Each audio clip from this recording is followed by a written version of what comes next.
ನೋಡಿ ಕೆಂಪು ಭೂಮಿ 3 ಎಕರೆ 27 ಗುಂಟೆ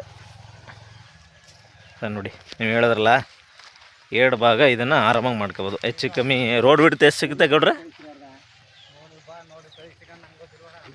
ನೋಡಿ ರೋಡ್ ಬಿಡ್ತು ಕೂಡ ಇದೆ. ಈ ಲೈಟ್ ಕಂಬ ಇದೆಯಲ್ಲ ಇಲ್ಲಿಂದ ನೋಡಿ ಪ್ಯೂರ್ ರೆಡ್ ಸೈಲ್ ಸರ್. ಅಷ್ಟೇ ಎಂಡು 5ನೇ ಲಾಸ್ಟು ಹುಣಸ ಮರ ಕಾಣ್ತಿದೆಯಲ್ಲ ನೋಡಿ, ಇಲ್ಲಿ ಲಾಸ್ಟ್ ಫುಲ್ 5ನೇ ಕಂಬ. ಇಲ್ಲಿಂದ 1 2 3 4 5ನೇ ಕಂಬ ಬರುತ್ತಲ್ಲ ಅಲ್ಲಿಗೆ ಎಂಡು. 3 ಎಕರೆ 27 ಗುಂಟೆ 2 ಭಾಗ ಮಧ್ಯೆ ಮಾಡ್ಕೋಬೋದು ಸರ್, ಆರಾಮಾಗಿದೆ. ಜಾಗ ಮಾತ್ರ ಸೂಪರ್ ಜಾಗ, ಕೆಂಪು ಭೂಮಿ ಚೆನ್ನಾಗಿದೆ ಜಾಗ. 3 ಎಕರೆ 27 ಗುಂಟೆ ಅದೇ.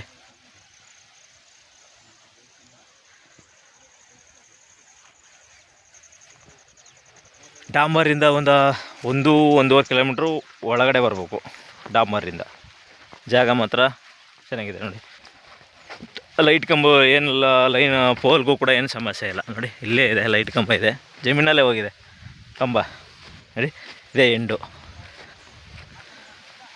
ಜಾಗ ಮಾತ್ರ ಅದ್ದೂರಿ ನೋಡಿ. ಇಲ್ಲೆಲ್ಲ ತೋಟ ಮಾಡೋಕ್ಕೋತೀವಿ ನೋಡಿ, ಪಕ್ಕದಲ್ಲಿರೋ ಕಂಬಗಳು. ಆಮೇಲೆ ನೋಡಿ ಎಲ್ಲ ಇಲ್ಲೇ ನೋಡಿ. ಆಗ ಊರವರೆಲ್ಲ ಇಲ್ಲೇ ಬಂದು ಸುಮಾರು ಜನ ಮನೆ ಮಾಡ್ಕೊಂಡಿದ್ದಾರೆ ಅವ್ರವ್ರ ಜಮೀನುಗಳಲ್ಲಿ. ಇದರಲ್ಲಿ ನೋಡಿ ಈಗ ರೀಸೆಂಟಾಗಿ ಕೂಡ ಪಕ್ಕದ ಜಮೀನವ್ರು ಬೋರ್ ಹಾಕ್ಸಿದ್ದಾರೆ. ಜಾಗ ಮಾತ್ರ ಸೂಪರ್ ಜಾಗ ಸರ್, ಮಾತಾಡೋಂಗಿಲ್ಲ. ಜಾಗದ ಬಗ್ಗೆ ಮಾತ್ರ ಅದ್ದೂರಿಯಾಗಿದೆ ನೋಡಿ. ಇದೇ ರಸ್ತೆ, ಮ್ಯಾಪ್ ರೋಡು, ಗೌರ್ಮೆಂಟ್ ರೋಡು, 30 ಅಡಿ ರಸ್ತೆ. ನಾಳೆ ದಿನ ಡಾಂಬರ ಆದರೂ ಆಗ್ಬೋದು, ಹೇಳೋಕ್ಕಾಗಲ್ಲ. ಹಾಗಾಗಿ ಚೆನ್ನಾಗಿದೆ. ಡಾಂಬರಿಂದ 1-1.5 ಕಿಲೋಮೀಟ್ರ್ ಬರಬೇಕು ಒಳಗಡೆ. ಮುನ್ನ ಬಗ್ಗೆ ಮಾತಾಡೋಂಗಿಲ್ಲ. ಫೈನ್ ಭೂಮಿ, TC ಕೂಡ ಇದೆ, ಏನು ಅವಶ್ಯ ಇಲ್ಲ. ಲೈನ್ಗೂ ಕೂಡ ಏನು ತೊಂದರೆ ಇಲ್ಲ. ಫೈನ್ ಭೂಮಿ ಮಾತ್ರ.